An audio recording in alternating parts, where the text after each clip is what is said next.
मित्रांनो, तुम्ही एका खांबावर उभी असलेली गुफा पाहिलीत का? हेच ठिकाण पाहण्यासाठी मी मुंबईवरून 200 किलोमीटरचा प्रवास करून अहमदनगरमधील हरिश्चंद्रगड पाहण्यासाठी गेलो.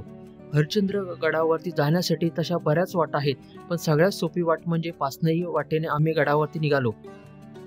आजूबाजूला असलेल्या डोंगरदऱ्या पाहत आम्ही हरिश्चंद्रगडाच्या दिशेने जात होतो.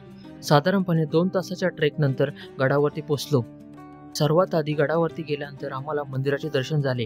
हे मंदिर हरिश्चंद्रेश्वराचे हेमाडपंथी बांधणीतील शिवमंदिर असून मंदिरावर आकर्षक असे कोरीव काम केलेले आहे. तसेच बाजूला गणपतीची कोरीव मूर्ती असून मंदिराच्या बाहेरच्या बाजूला एक तलाव पाहायला मिळते.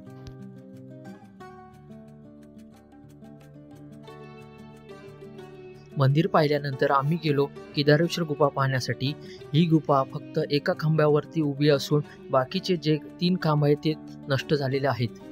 केदारेश्वर गुफा पाहिल्यानंतर आम्ही 20 ते 30 मिनिटाचा ट्रेक करून कोकणकडा पाहण्यासाठी निघालो.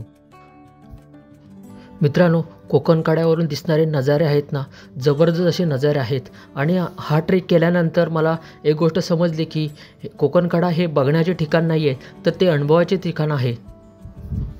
तर मित्रांनो, तुम्ही कधी कोकणकड्याला आणि हरिश्चंद्रगडाला येत आहे मला नक्की कमेंट करून सांगा. तर लवकरच भेटू आपण अशाच एका नवीन व्हिडिओमध्ये. तोपर्यंत टाटा, बाय बाय.